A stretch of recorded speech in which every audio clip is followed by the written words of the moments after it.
Përshëndetje miq, ju përshëndes Mimoza Elezi. Sot, në këtë ditë shumë të veçantë të jetës time, në ditëlindjen time, dua të ndaj me ju rrugën e jetës sime. Lash mbrapa, plot 53 vite, dhe sot me datë 30 maj të vitit 2026, unë mbush plot 53 vite dhe futem në vitin e 54 të jetës sime. Dua të ndaj me ju rrugën e jetës sime. Kur kthej kokën pas, shikoj një rrugëtim të gjatë, të mbushur plot me dhimbje, me plagë, me lot, me zhgënime dhe me humbje të afërmëve të mi familjar. Një jetë ku netët e jetës sime u shndërruan në heshtje të dhimbshme dhe jastë ku i gjumit tim. Shumë rallë u tha nga lot që rridhni netëve të pagjumta.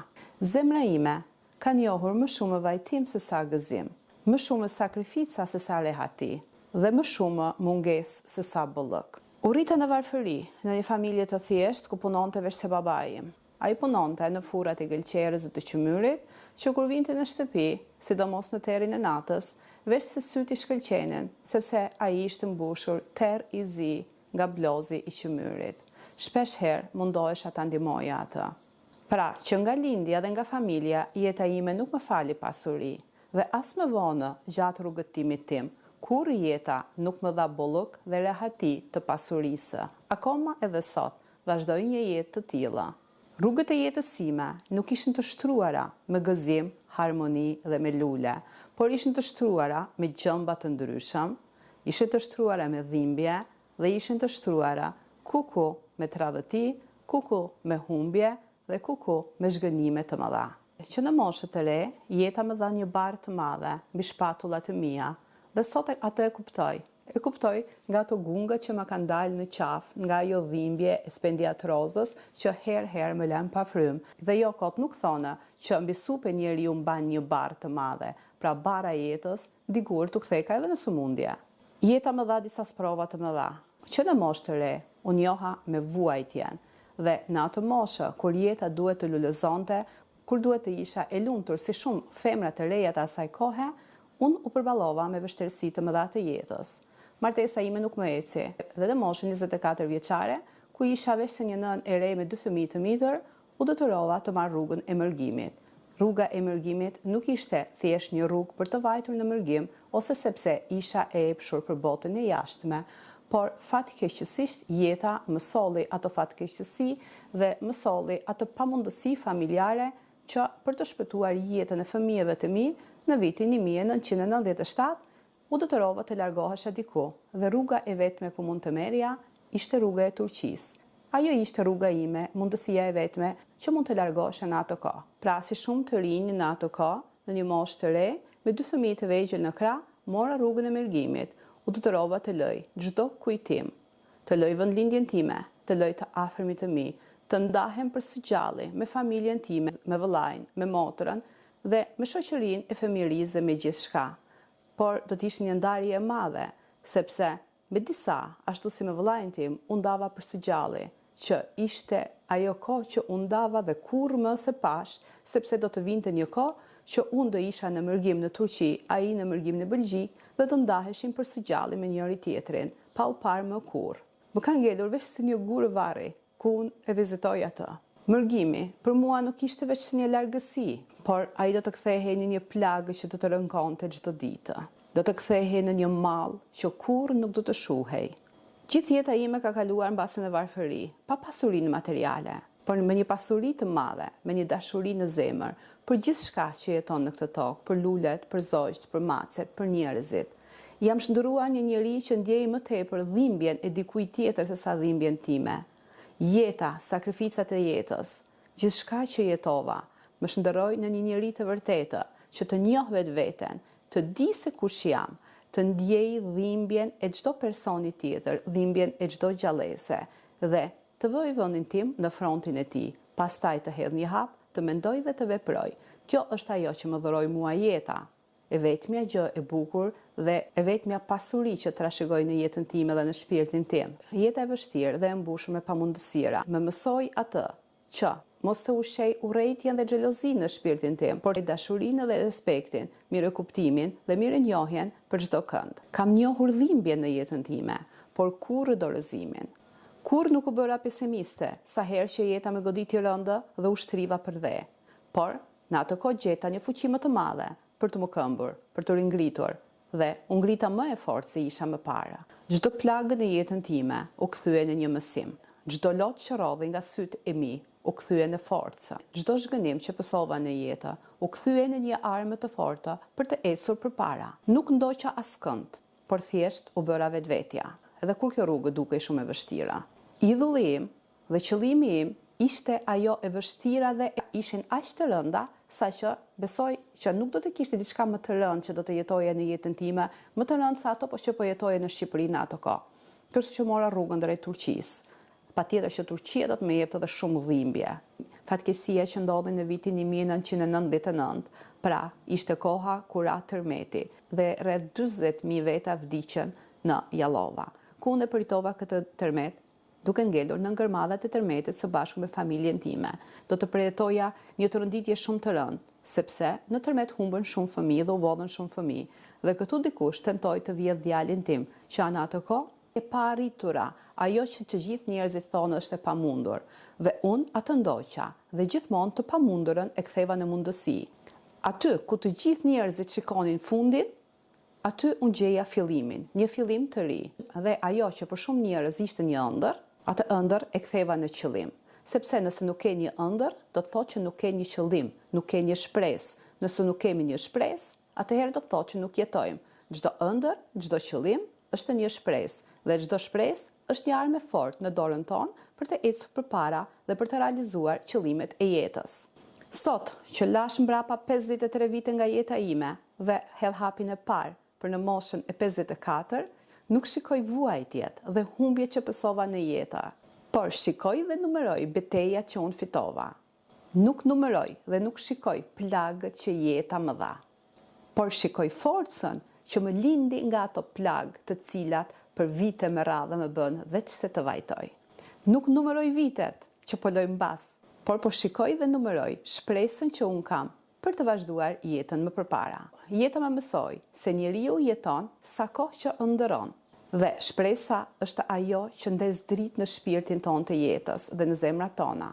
Kur vdes shpresa, vdes edhe njeriu. Prandaj, unë vazhdoj të ëndëroj, vazhdoj të besoj dhe vazhdoj të eci përpara, me një zemër të plagosur, por me një shpirt të fortë. Tani, po përmbledh me disa fjalë të shkurtra jetën time të mërgimit. Pra në moshën 24 vjeçe, kur akoma isha në hapet e parë të jetës sime, isha bërë nënë me 2 fëmijë dhe jeta më goditi shumë rënd. Martesa ime nuk eci. Dhe pasojat që pësova ishin shumë të rënda, saqë shumë rrallë një grua mund t'i mbartë në supet e saj. Ajo që më jepte forcë për të bijetuar ishte ndjenja se isha nënë, kisha 2 fëmijë dhe duhet të jetoja për fëmijët e mi, duhet të zgjidhja një rrugë.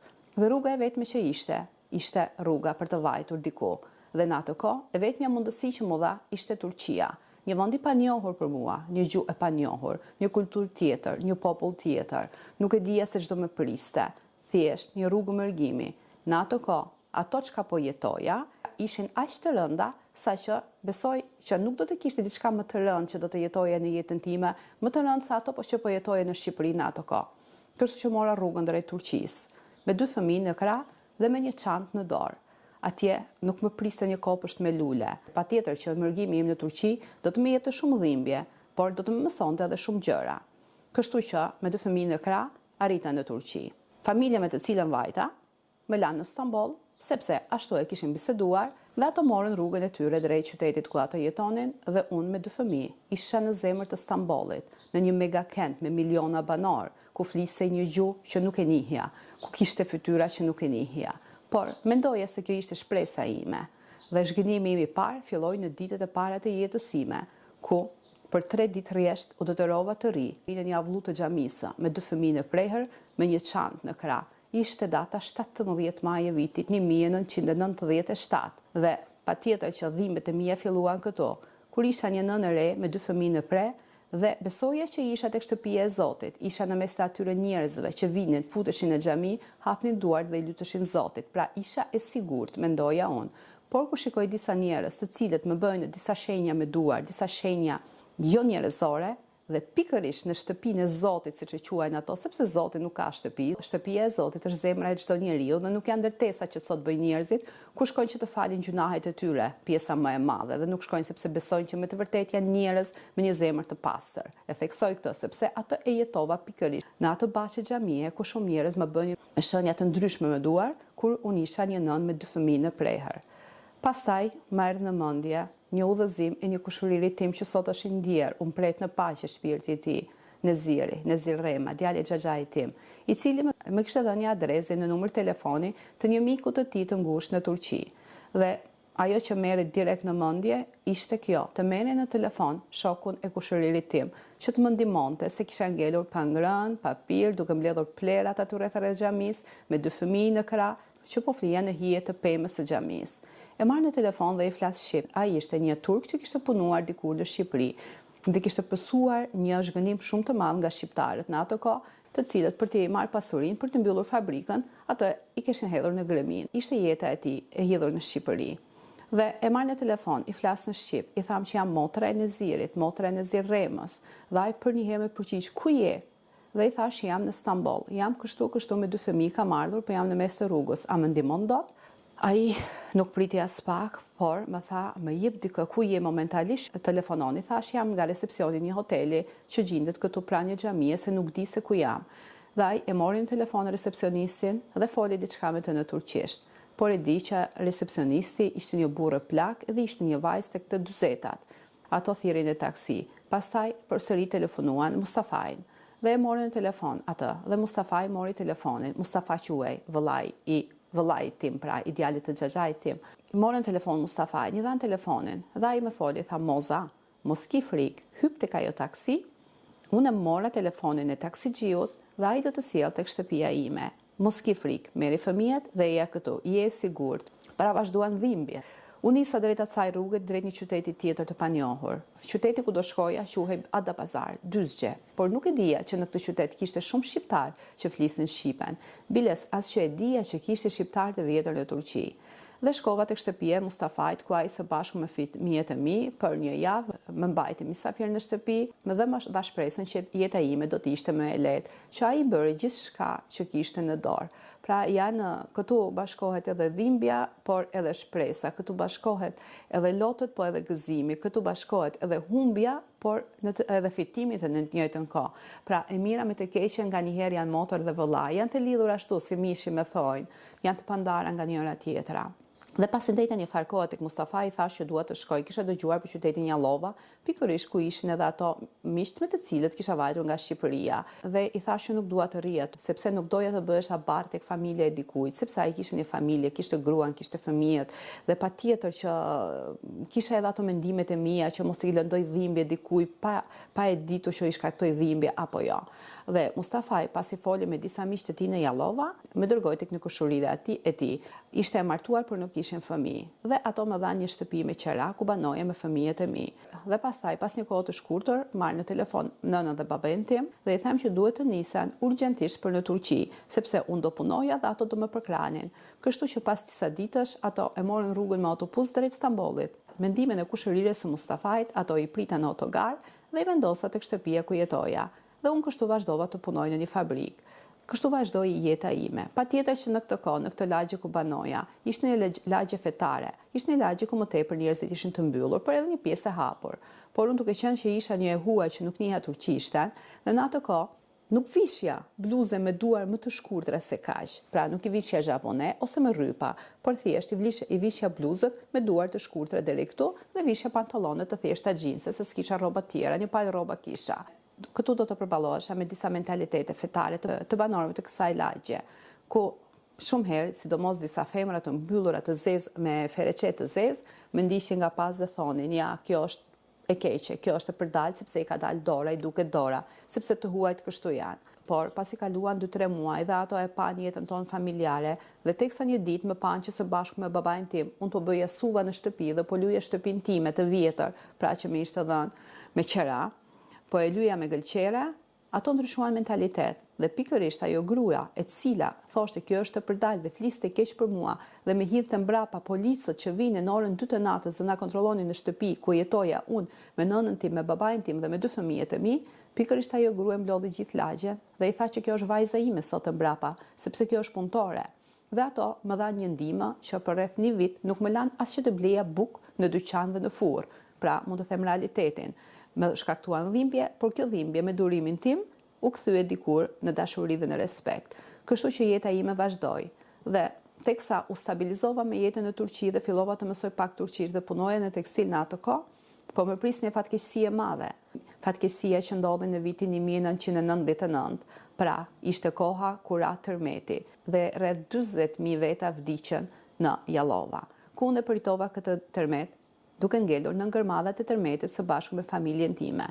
Por siç e theksova edhe në fillim, sa herë që jeta më goditi rëndë dhe urrëzova për tokë, patjetër që për mua lindi një shpresë tjetër. Ashtu siç thonë, mbas çdo shiu del dielli më i pastër. Në ato ditë jetonim në fushën e sportit të Jallovas, ku dysheku jon ishte toka, jastëku ishte guri, ndërsa jorgani ishte qielli. Toka lëkundej herë mbas here nga tërmetet që pasonin tërmetin e madh.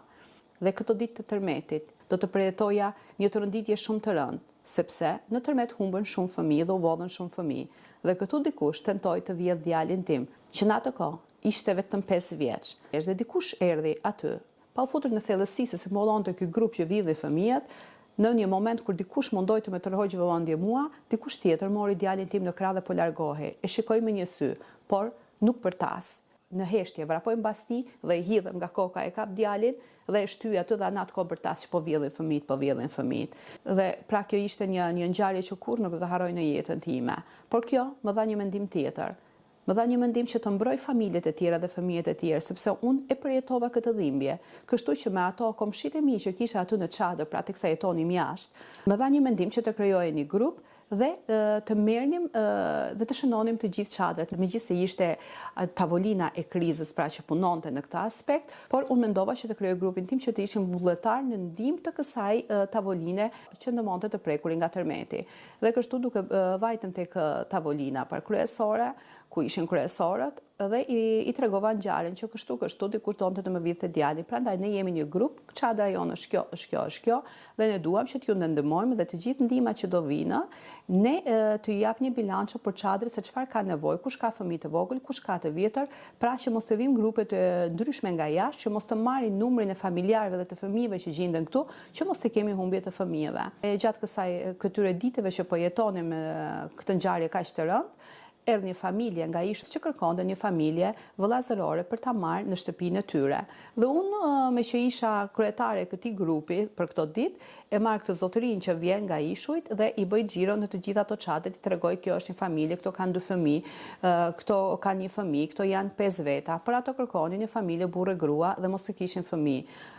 Dhe së fundi ato më propozuan mua, më thanë që ti a vjen? I thash, unë vi, po nuk jam burrë e grua, unë kam nënën, kam baban dhe kam 2 fëmijë. Nga je, më thani, thash jam shqiptare, jam arnavute.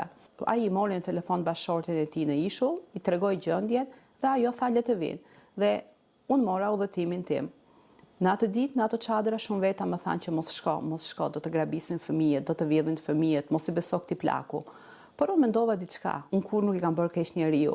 Mirë që do të më grabise fëmijët, po nënën dhe babën do më grabisin? Nuk ka mundësi, sepse nuk isha e vetme, po të isha e vetme vetëm me 2 fëmijë, mbas edhe mund të frikësohesha, por kisha edhe nënën dhe babain tim. Kështu që hypëm vaporit dhe u nisëm drejt Ishujve. Kur të gjithë në vapor, kur na shikonin ne, mbyllnin hundët sepse kishim erë vdekje, sepse aty ku mbonte era e vdekjes, se çdo ditë dhe çdo sekond nxirrnim kufoma nga grëmadhat e pallateve të shëmbura. Kështu që arrita në Ishull, ishte hera e parë në jetën time që shikoj Ishull. Dhe bashorti e tij, zonja Turken, na pritin në një mënyrë madhështore. U vendosa në një vilë kaq të madhe që vetëm në ëndra e kisha parë. Ato kishin një baçe të madhe, kishin një vilë 3 kaçe, ma gjepse se sot është kthyer në hotel. Dhe pranë saj kishin një vilë të vogël 2 katëshe. Më dhan katin e parë të një vile. Për herë të parë në jetën time, unë njoha me lavatriçen, unë njoha me lavaseviljen, unë njoha pra me një shtëpi luksoze, me kushte kaq të mrekullueshme. Për herë të parë në jetën time, pash se çfarë ishte vaska që të lahem në vaskë. Pra ishte një jetë në ëndra. Nga ajo familje unë mësova që të dua kafshët më tepër se i doja, sepse ato shikonin shumë macat edhe qent e rrugëve dhe qent e shtëpisë. Dhe puna ime ishte që të shikoja lulet, të shikoja baçet dhe patjetër që të gatuaja dhe të bëja ushqim për qent dhe për macet. Kështu që vazhdova të jetoj në këtë familje. Ato jetonin në Gjermani dhe unë jetoja me nënën time, babain tim dhe 2 fëmijët e mi dhe kujdesesha për macet, për qenë dhe për baçen. Pas disa muajsh kur çifti u kthye nga Gjermania dhe erdhi disa ditë për pushimin në shtëpinë e tyre. Në atë kohë unë i propozova në bisedë sipër, unë jam një person që e përjetova tërmetin e Jallova. Dhe pasojat e tërmetit jam shumë të rënda. Flitet që do të ribi përsëri tërmet edhe do të preket dhe ishulli ku ne banojmë. Nëse bie në tërmet i madh dhe shembët Stambolli ose shembën shumë pjesë të Stambollit, ishuj do t'jenë vendi i fundit ku do të vinë grupet e shpëtimit. Kështu që unë dua të bëj një lidhje me prefekturën dhe të jem vullnetare të kem një grup tim të shpëtimit që të jemi për ndihmat e para kundra zjarrit, kundra përmbysjes dhe kundra shëmbjes pra gremidhave. Dhe ato qeshën, më thanë patjetër dhe më morën më dërguan vetë tek prefekti, ku për 6 muaj rresht mu dha mundësia të marrë mësime dhe të krijoj grupin tim të shpëtimit. Dhe ato duke parë vullnetin tim dhe duke parë që unë jam një person që jam e aftë për të zhvilluar dhe për të ecur përpara për të mësuar diçka të re, ato më thanë që ti duhet ta zhvillosh më tepër gjuhën turke dhe duhet të zgjedhësh një qëllim të jetës tënde, sepse nuk është jeta jote që të rish këtu në një shtëpi të shikosh qent, macet apo baçet. Dhe si fillim ato më ndihmuan që të futem si shitse në dyqanin e motrës së tyre që kishin në Stamboll. Shiteshin rroba për bebe. Dhe me kalimin e kohës, teksa unë zhvilloja aktivitete në mënyrë vullnetare me grupin tim të shpëtimit, puna ime që bëja i ra në sy prefektit dhe kryetarit të komunës së Ishujve, pra të Princess Islands. Dhe një ditë ato më thirrën në zyre. Dhe aty kishte një grup me njerëz, por nuk e dija që ato ishin njerëzit më elit dhe më të zhvilluar të këtij vendi. Ato ishin gazetar, ato ishin shkrimtar, ato ishin resam, piktor, pra njerëz të njohur dhe ishin ajka e ishujve. Dhe ato më propozuan që më thanë, Mimoza, ne kemi parë aktivitetet e tua dhe kemi parë sa aktive jeti dhe sa e aftë jeti për të punuar dhe sa mirë ja del në fund punës dhe sa sukses ke në atë punë që e hapin. Kështu që na thanë, ne kemi këtë zyrë që kemi hapur këtu në prefekturë, kjo është e lidhur me Ministrinë e Kulturës së Turqisë dhe këtu ne do të marrim një personel që do të punojë për ne. Personi që do të punojë për ne duhet të jetë i aftë të bëj fotografi, të bëj organizimin e panajireve, etj. Dhe më thanë që, a e bën ti këtë punë? Për një çast u mendova dhe i thash unë, kur në jetën time se kam bërë në këtë punë, nuk kam njohuri, nuk kam dieni. Dhe ato qeshë më thanë, e dim që nuk ke njohuri dhe dieni. Por i thash dua të pyes diçka. Nëse një shtetas turk që është në statusin tim, pra që nuk ka dieni për këtë punë dhe e merrni në punë, për sa kohë mund ta mësoj këtë punë? Ato më thanë që mund ta mësoj për 3 muaj. Dhe unë i thash, nëse një turk këtë punë mëson për 3 muaj, unë këtë punë do ta mësoj për 1 muaj dhe do t'ja dal. Pra e pranoj.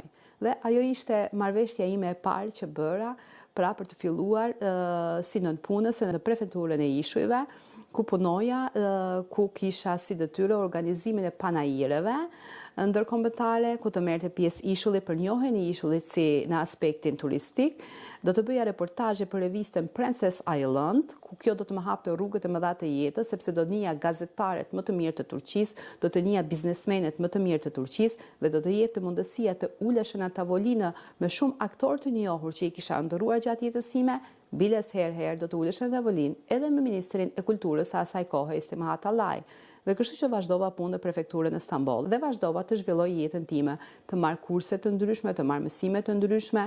Vazhdova si fillim mësimet në Marmara Universitetit të Göztepe's në Stamboll, në degën e kompjuterit, pastaj me ndihmën e gazetarëve dhe të redaktorëve që ishin anëtar të fondacionit ku lidhej pikërisht zyra kulturore që unë punoja, mora edhe disa mësime profesionale dhe në degën e gazeterisë dhe kështu vazhdova jetën në Stamboll.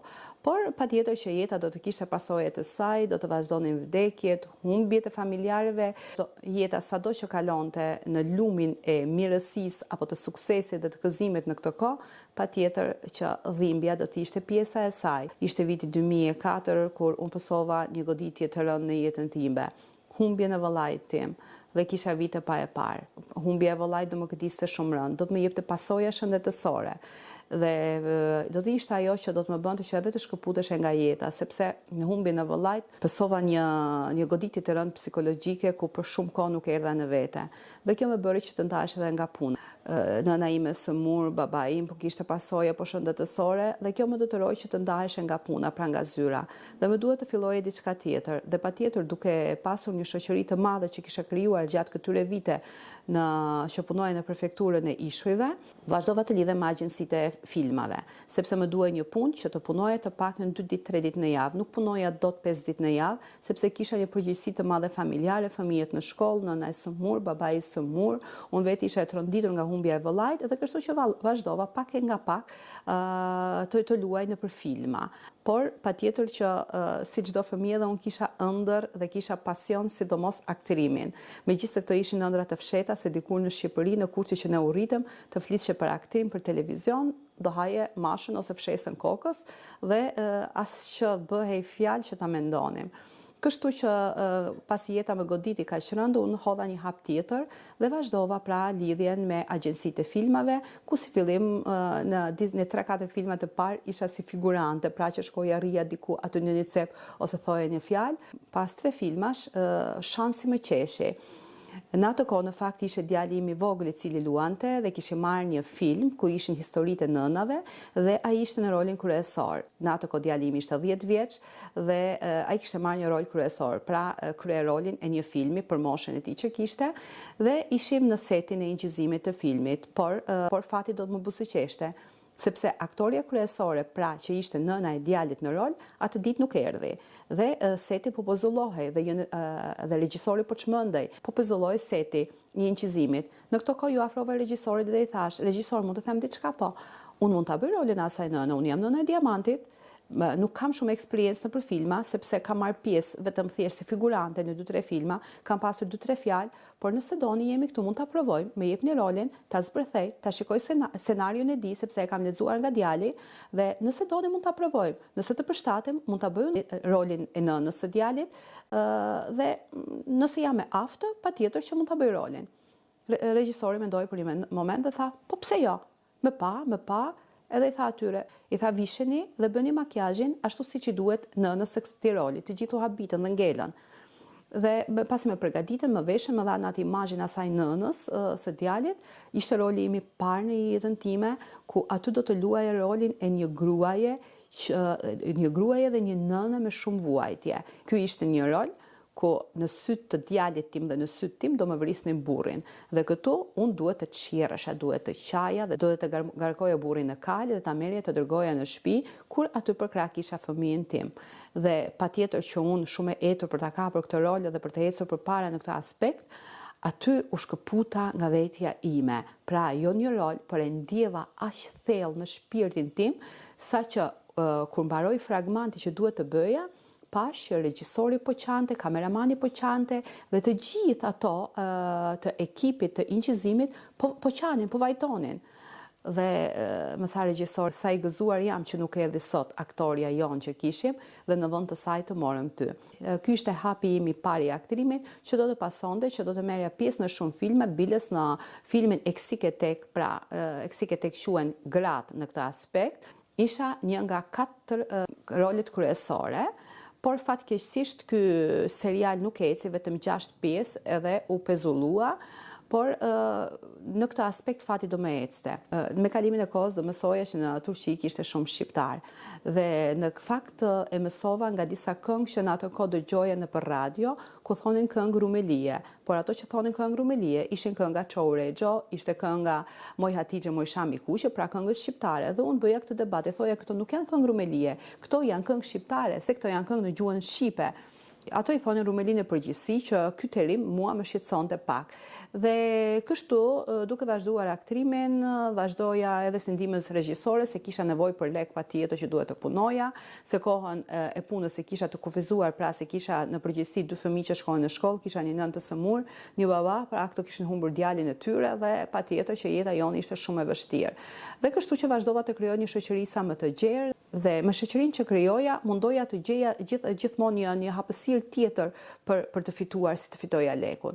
Dhe kështu që më pëlqente pak edhe komedia, më pëlqente pak edhe skena, dhe kështu që bashkë me një mikun tim i cili bënte komedi, pra bënim luftë me këngë me njërin tjetrin, krijuam një dueto show që merrnin pjesë në festivalet e Turqisë, patjetër kjo ishte në turqisht, dhe këto shfaqje që ne i shfaqim në festivale të ndryshme, që shkonim kudo në Turqi, e kthyem në një spektakël show në program televiziv dhe e bënim për një televizion rajonal, por shumë i njohur në Turqi, në një kanal të detit të zi, ku kishim programin ton një herë në javë. Një ditë, teksa po flisja me pronarin, me të zotin e këtij televizioni, më tha, po ti je Rumelie, ti je shqiptare, je nga Ballkani, pse nuk bën një program në Rumeli TV, që është një televizion shumë i njohur, shumë i madh, dhe këtë televizion përfshin të gjithë trevën ballkanike, po i thash nuk e njoh të zotin. Dhe më tha se të çoj unë. Dhe vajta tek televizioni Rumeli. Dhe u takova me pronarin televizionit, me zotin Tunxhaj Yılmaz, një zotërish shumë i respektuar. Dhe ai më ndiqte nga programet që bënin në kanalin e Karadeniz, pra të detit të zi, dhe i thash që kam ardhur këtu që të marr një orë programi dhe të bëj një program me këngë, me muzikë, me gjuhë, me kulturë shqiptare. Dhe ai më tha që po ta bësh vetëm shqiptare, këto do të jetë një ndarje e madhe, sepse në Turqi kemi popullsi që është popullsia, janë edhe boshnakët, janë edhe bullgarët, janë edhe grekët, pra është e përzier. Dhe kjo do të bëj një ndarje të statusit dhe do të kemi shumë paragjykime. Prandaj, nëse mendon që ta bësh të përzier me këngë të ndryshme, mund ta diskutojmë. I thash po do e bëj, sepse doja të hidhe një hap, doja të njihja sidomos ambientin ku isha dhe çfarë përfaqësoja. Kështu që ai më tha, "Okej." O thash, dakord, kur mund të vi të vazhdoj dhe cilën ditë ne mund ta bëjmë një program.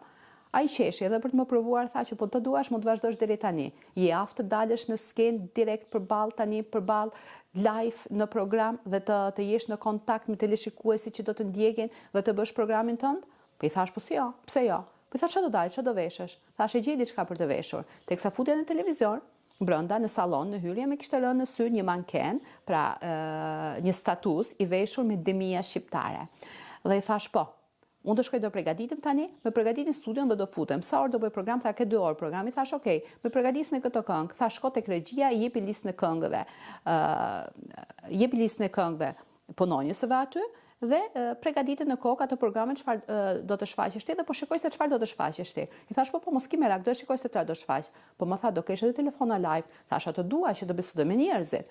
Dhe ato po qeshnin, se thonin çfarë do veshë kjo tani. Kisha vesh një palë pantallon, kisha vesh një këmishë me duar të gjata në atë kohë kur vajta aty, dhe direkt dola tek salloni, tek hyrja e televizionit. I thash një nga punonjësve, thash, të lutem merre pak të mankenin, të statuin edhe sillet tek dhoma e veshjes poshtë.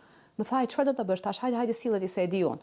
E mora vajta atje, i thash, hiqja këto rrobat, o zoti i madh, kur ja hoqa rrobat atij mankeni, asaj statuje, kishte 3 vite, ato demijat, ajo këmisha, ai xhamadani që ishin mbi statuj, i hoqa, i shkunda kështu krejt pluhur, i vesha tak me ato demija, me ato rrobat që ishin patjetër veshja jon folklorike shumë e bukur.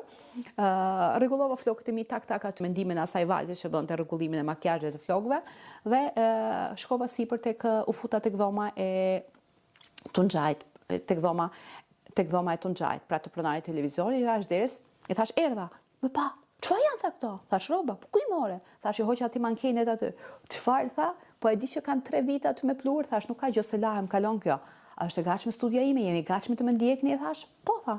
Dhe zbrita në studio, për 5 minuta do kisha programin tim. Ditu nuk kisha bërë absolutisht asnjë farë përgatitje. U futa në studio aty dhe ishin 4-5 kamera, njëra anash, tjetra ka sipër, tjetra përballë, mos pyet, shikoj veten time aty në ekran, emocionet do vazhduan, por isha mësuar në ekran, por dashuria për të bërë një program time në gjuhën shqipe dhe për të parë se sa shqiptar kishim në Turqi dhe për të zgjuar të ndjenjën që këngët që shfaqen nëpër radio nuk ishin rumelie, por ato ishin shqiptare, më nxiste edhe më tepër. Dhe patjetër që ishte ëndra ime, se gjithmonë kur isha fëmijë thashë ëndërroja ti isha aktore, ëndërroja kur shikoja prezantuesi që jepnin lajmet ose kur shikoja një prezantues në televizion dhe herë patjetër që fshehuras në veten time mbyllja syt, sidomos herë kur shkoja në krevat, muloja me organ edhe bëja prezantim në televizion si ëndra e çdo fëmie. Por ja që ëndrat një ditë bëhen realitet. Dhe dola aty isha në studion time, regjisori tha 3, 2, 1, start, fillo, dhe vazhdova unë. Dhe si fillim vazhdova në gjuhën turke, duke u prezantuar, duke thënë që unë jam Mimoza Elezi, jam shqiptare dhe që sot mrapa në këtë orë, në këtë ditë, do të jetë programi im që do të përbëhet nga këngë të ndryshme të larmishme të trevave ballkanike të shteteve të ndryshme dhe shqiptare, sepse unë jam shqiptare, pastaj bëra prezantimin tim edhe në shqip, bëra prezantimin tim në greqisht, bëra prezantimin tim në gjuhën bosnake dhe bëra prezantimin tim të fundit në anglisht, pra në disa gjuhë dhe thash në programin tim do të përfshi të gjithë kulturat ballkanike sepse muzika dhe kultura është virtyti kryesor i një kombi dhe muzika nuk ka dallim, nuk ka gjuhë dhe nuk ka fe, pra se doja të mblidhen në ekranin tim të gjithë teleshikuesit që do të vinte një ditë që programi im do të arrinte të kishte 20 milion djegës brenda oreve të programit tim. Dhe kështu që vazhdova të marr telefonata, të bëj biseda, të vazhdoja të shfaq këngë të ndryshme shqiptare dhe me kalimin e kohës bëra edhe lidhje me disa këngëtarë dhe grupe dhe një nga grupet të cilët e respektoj jashtë masë është grupi Zëri Bilbili që ndërmjet tyre unë bëra të njohur polifoninë në Turqi sepse veshja polifonike dhe veshja e çame njihej si veshje greke dhe ato që vishishin në atë mënyrë dhe ato këngë mendonin që ishin greke pjesa më e madhe e tyre dhe që kështu ndërmjet telefonatave që merra në programin tim unë zbulova se kishte shumë shqiptarë të vjetër të cilët ato akoma e mbajnë gjuhën shqipe dhe ky program ishte ai program që më nxiti që të bëj kërkime për rënjet shqiptare të Turqisë dhe të shkoj kudo në Turqi dhe të bëj programe me historitë e shqiptarëve të Turqisë. Pra, kjo ishte një përmbledhje e shkurtër e jetës dhe karrierës time, pra mundova që të shfaq që më tepër dhimbjet, po të shfaq edhe ato çaste të bukura të jetës, por brenda këtij rrëfimi që mund të duket mbase edhe si një histori filmi dhe jo histori jete, këtu ka shumë dhimbje. Sepse ato dhimbje që unë kam kaluar, veç se Zoti lart e di. Thash, jastëku im i gjumit nuk është tharë ndonjëherë nga lotët. Natën vajtoja, ditën qeshja. Barkun e kisha të zbrazur, por gjithmonë isha e ngopur. Akoma edhe sot, jeta ime vazhdon të jetë një luftë. Akoma edhe sot, jeta ime vazhdon të jetë e vështirë. Shumë herë në programe që unë bëj momentalisht, marr shumë komente nga shumë njerëz ku disa thonë bravo stafit, bravo ty. Kur Mimoza nuk ka pasur një staf. Gjithçka që kam arritur në jetë e kam arritur vetëm me vullnetin tim, vetëm me punën time, vetëm me shpenzimet e mia dhe kur nuk kam pasur një prekrahje nga një institucion, nga shteti, nga ministria apo nga biznesmenët. Prekrahja vetëm ka qenë nga Perëndia dhe nga zemra ime. Sot vazhdoj programet përsëri me shpalosjen e dokumenteve të ndryshme që gjenden në arkivat e Stambollit, se çfarë shkruhet për Shqipërinë, për shqiptarët, për figurat shqiptare, për Skënderbeun, për trojet shqiptare dhe këtë mundohem që ta bëj pa bërë përçarje. Pra sot, ku mbusha plot 53 vjet dhe u futa në vitin e 54 të jetës time, doja të ndaja shkurtazi me ju jetën time dhe të shfaq me ju disa fotografi të regjistruara gjatë gjithë jetës time, nga jeta ime dhe nga puna ime. Pra, gëzuar ditëlindjen mua, i bëj gëzuar ditëlindjen vetes time. Ka shumë femra që më shkruajnë Mimoza, çfarë estetike bën, Mimoza çfarë botoksi bën, Mimoza çfarë krema shpërdor.